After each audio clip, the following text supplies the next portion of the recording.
आम्ही खुर्चीत बसल्या बसल्या शेतकऱ्याचा सातबारा काय करू?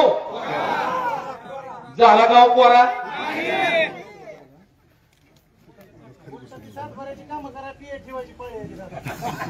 ही अवस्था.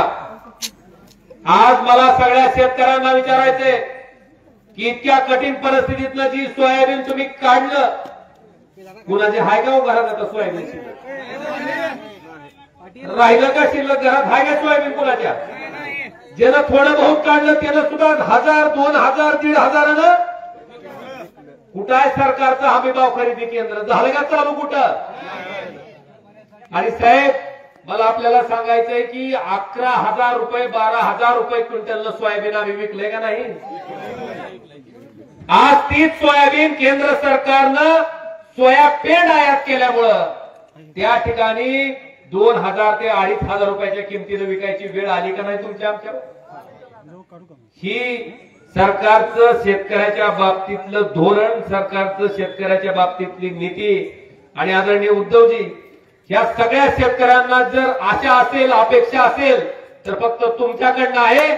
कारण तुम्ही भले शेतीचं तुम्हाला काही समजत नसेल, पण शेतकऱ्याच्या मनातली यातना आणि भावना मात्र तुम्हाला कळते.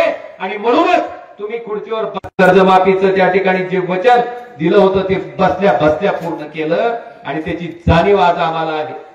आज या सरकारनं जाहीर केलं 31,800 कोटीचं पॅकेज. या 31,800 कोटीमध्ये सरकारनं जाहीर केलं की तुम्हाला विहीर बुजली असेल तर 30,000 रुपये. कुणाकुणाला मिळाले? हात वर करा बघा, कॅमेरे फिरवा बघा. एक जर हात वर मिळाला तर बघा, एक जणांना नाही मिळाले. साहेब अजून 70% लोकांच्या खात्यावर पैसे पडायचे आणि ज्याच्या पडले पण ती किती?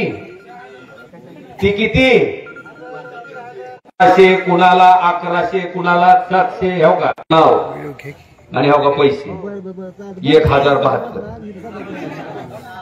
आणि नाही अकाउंट बॅलन्स आहे माय माय माय माय 6 रुपये 6 रुपये.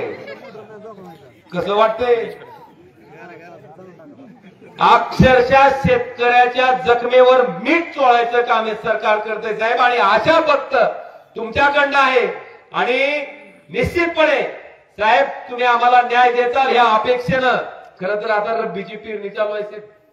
कुठलाही माणूस गावात जर हुकायचं म्हणलं तर टाइम भेटते का? एक माणूस भेटला नसता. आज केवळ तुमच्यावर विश्वास असल्यामुळं आणि तुम्ही निश्चितपणे या समस्येला आमच्या न्याय मिळवून देताल ह्या भावनेतनं हे सगळे शेतकरी साहेब या ठिकाणी बसलेत. आता बापू बोल. बापूराव म्हणा. बापू बोला.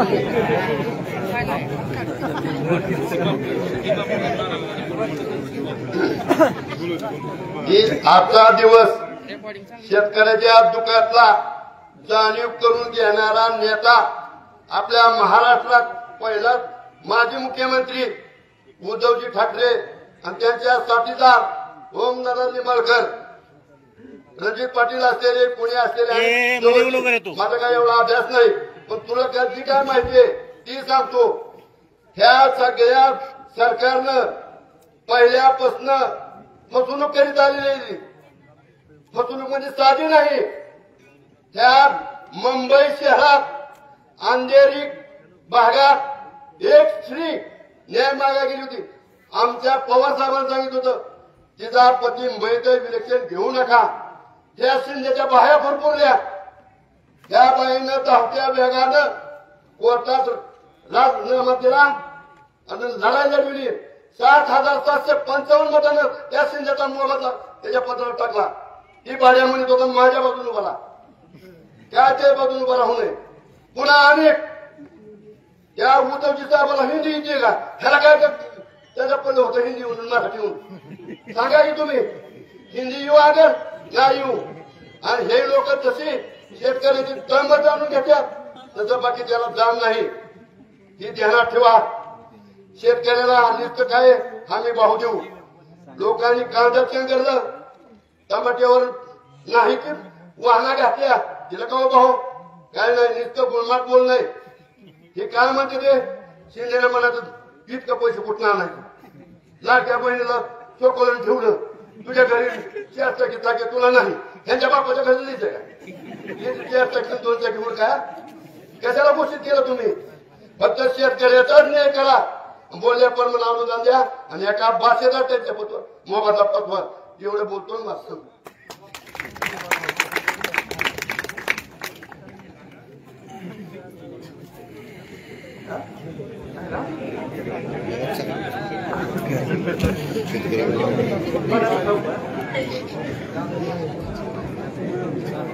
हे मला काय झालं आम्हाला थोडी मुलाखत विचारल्यावर मी म्हणलं ही मागे एक बार जुना पिक्चर होता की अमर अकबर अँथोनी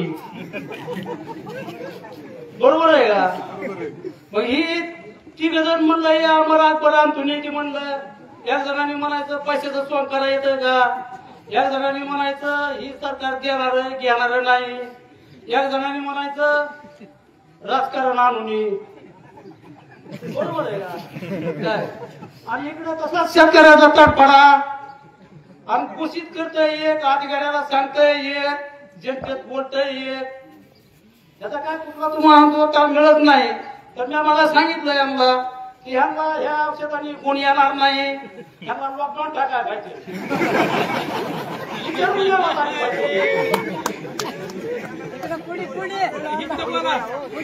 बरोबर आहे का निवडणुकीवरती भविष्य करायचं ते आपल्या गाव पातळीवर आपल्या लोकांचं काम माहिती यांना काय औषध द्यायचं आणि काय नाही हे आपण ठरवायचं पुन्हा तुमच्या पुढेच ये बापू काय मग आपण आमची 4 खाती बरं का आम्ही एका खात्यावर तसं मेसेज नाही 4 खाती एकदम तुम्हाला पात्रातला आपला गट अजून एक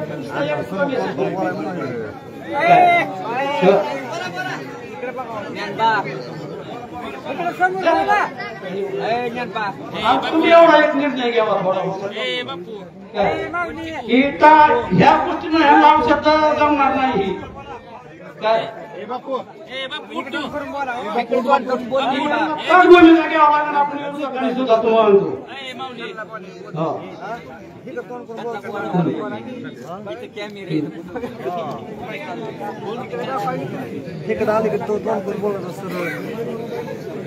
बापू समोर कोण इकडे सगळ्यात महत्वाचं म्हणजे शिरसाव नगरीमध्ये उद्धव बाळासाहेब ठाकरे आले त्यांचं स्वागत होऊन आले ही गोष्ट म्हणजे आपल्यासाठी गर्वाची आहे त्याचं कारण एक आहे की आपल्याकडे एवढा दुःखाचा डोंगर आहे न सांगण्यासारखा दुःखाचा डोंगर आहे साहेब आजची परिस्थिती अशी आहे आमच्याकडं ही जी दिसतंय ह्याच्यामध्ये सगळं पाण्यामध्ये होतं ही जी लावलंय का आपला बोर्ड लावला हे सगळं पाण्यामध्ये होतं असताना इकडची घरं सगळी पाण्यामध्ये गेली पहिली गोष्ट दुसरी गोष्ट इथून एक वरच्या बाजूकडून गंज आली गंज आपली वैरणीची गंज असती गंज आली कडब्याची गंज त्या कडब्याच्या गंजीनं असं केलं की साहेब दिसल ती पोल पाडीत गेली पार चांदणीपर्यंत आमच्या शेतकऱ्याच्या आज बऱ्याचशा उसाला पाणी नाही त्यांना एमएससीबीला सगळ्या शेतकऱ्यांनी सांगितलं की बाबा पोच करा आम्हाला ती लाईट चालू करून द्या तर आम्हाला अजून लाईट चालू नाही सगळ्यात महत्वाचं आम्हाला दिवाळी गोड खाता आली नाही साहेब मी एक तुटकुंजा कार्यकर्ता आहे आपल्या सगळ्यामध्ये मिसळून कोणी एक लाडूचा शिदा दिला ओमदादानी आमच्यासाठी बरंच काय केलं असं रणजितदादानी केलं असं थोडं थोडं करून आमची दिवाळी साजरी झाली पण सरकारचं काय आलं नाही बा ही सगळी आमची व्यथा आहे दुसरी गोष्ट आजच्या तारखेमध्ये आमच्या चांदणी नदीला आमचा बऱ्यापैकी सिरसावचा एरिया म्हणजे असा आहे की इकडल्या बाजूला बांडगावची शिवाय आणि इकडं वाकडीची शिवाय ह्याच्यामध्ये बंधाऱ्याचं सगळे बंधारे फुटून गेले एका बंधाऱ्यामध्ये आजच्या तारखेमध्ये पाणी साचलं काय त्या शेतकऱ्यांनी सांगा जर पाऊस कमी आला तर आमच्या विहिरीला पाणी राहणार नाही पहिली गोष्ट आजच्या तारखेत तिथं लाईट चालू नाही आमच्या एवढ्या व्यथा आहेत त्या आमच्या व्यथा ऐकून घेण्यासाठी माणूस कोणी नाही तुम्ही आला त्याच्याबद्दल आम्हाला एवढं समाधान वाटतंय आणि दिलेत आम्हाला रणजितदादा असतील ओमदादा असतील कैलासदादा असतील ही एका सेकंदामध्ये फोन उचलतात हे आमच्यासाठी गर्व आहे फोनवरती त्यांनी पर्याय काढावा आणि सगळ्यात अडचण जर आपली असेल तर दादा सुद्धा त्याचा पाठपुरावा सारखं करते. अधिकारी शेतकऱ्याचं कामच करत नाही, अधिकारी फक्त शासनाचं काम करते. दादानी सांगितलं तेवढं पुरतं लावायचं, दुसऱ्या बरी म्हणे कोण तू